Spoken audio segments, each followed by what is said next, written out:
সম্প্রতি একটি শব্দের সাথে আমরা নিয়মিতই পরিচিত হচ্ছি, সেটি হচ্ছে হিট স্ট্রোক। কেন হয় এই হিট স্ট্রোক? লক্ষণগুলোই বা কি কি? এতে ঝুঁকি রয়েছে কতটা? কেউ কেউ বলছেন এর কারণ হতে পারে মৃত্যু। এখন পর্যন্ত বাংলাদেশে হিট স্ট্রোকের কারণে অনেকেরই মৃত্যু হয়েছে। আজকে আমরা এই পরিচিত শব্দটি সম্পর্কে জানব। জলবায়ু পরিবর্তনের কারণে তাপমাত্রা এবং পরিবেশে একটা ভিন্নতা ইতিমধ্যেই লক্ষ্য করা গেছে।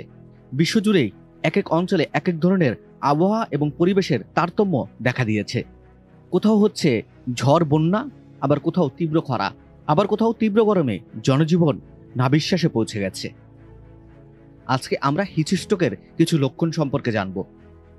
এটা আমাদের এজন্যই জানা প্রয়োজন যে আমরা হিট স্ট্রোক থেকে বাঁচতে কি কি কাজ করতে পারি এবং হিট স্ট্রোক হলে আপনার লক্ষণগুলোই বা কি কি দেখা দিতে পারে শরীরে।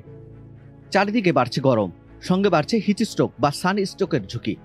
হিট স্ট্রোকের কিছু লক্ষণ রয়েছে যেগুলো জানা থাকলে নিজে যেমন সচেতন থাকা যায়, অন্যদের দিকেও খেয়াল রাখা যায়। এখন আমরা জানবো হিট স্ট্রোকের আসলে লক্ষণগুলো কি কি। প্রচণ্ড গরমে শরীর উত্তপ্ত হয়ে অতি দুর্বল, বমির উদ্বেগ, মাথা ব্যথা, শরীর ঝিমঝিম করা, খিঁচুনি, শ্বাসকষ্ট, অজ্ঞান হয়ে যাওয়ার মতো লক্ষণকে হিট স্ট্রোক বলে। হঠাৎ করে এমন সমস্যা দেখা দেয়, এটি একটি অতি জরুরি অবস্থা যাকে বলা হয় মেডিকেল ইমার্জেন্সি। এর সঙ্গে মারাত্মক পানি শূন্যতাও থাকে। প্রশ্ন হচ্ছে কারা বেশি আক্রান্ত হতে পারেন হিট স্ট্রোকে? খেলোয়াড় বা রোদে পরিশ্রমকারী, যেমন ভ্যান রিক্সা, ঠেলাগাড়ি চালক, হকার, কারখানার শ্রমিক ও কৃষক।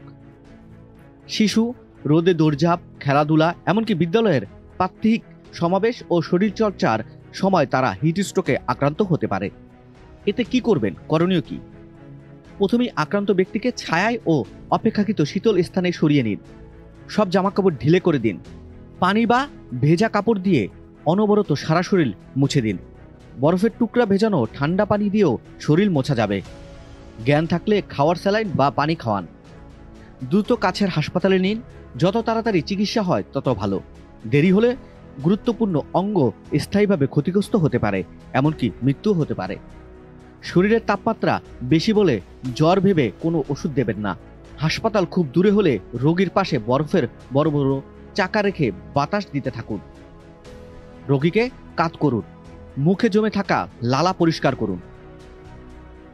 এক্ষেত্রে আপনাকে কিছু সতর্কতা অবলম্বন করতে হবে। সতর্কতামূলক কিছু পথ অবলম্বন করলে হিট স্ট্রোকের সমস্যা ঠেকানো সম্ভব। যেমন, রোদে অধিক সময় কাজ না করে মাঝে মাঝে ছায়ায় বিশ্রাম নিন। আগুনের কাছে কাজ করার সময় বিরতি নিয়ে ফ্যানের কাছে বসুন। এ সময় পর্যাপ্ত পানি পান করুন বা খাবার স্যালাইন খেতে পারেন। প্রচণ্ড গরমে চা কফি পান না করাই ভালো। হালকা সুতির পোশাক পরুন। হালকা রঙের হলে ভালো হয়। কৃষকেরা সম্ভব হলে ছাতা বা মাথায় টোপা ব্যবহার করুন। শিশুদের প্রচণ্ড রোদে বাইরে খেলাধুলা করতে দেবেন না। তাদের বাড়িতে ঠান্ডা জায়গায় রাখুন। অকারণে বাইরে ছোটাছুটি, শিশু ও বয়োজ্যেষ্ঠরা পর্যাপ্ত পানি পান করছে কিনা সেদিকে খেয়াল রাখুন। রোদের মধ্যে দাঁড়ানো যানবাহনে বসে না থেকে নিচে নেমে হাঁটাহাঁটি করুন। ফেরিতে বা যানজটে এটা করা সম্ভব।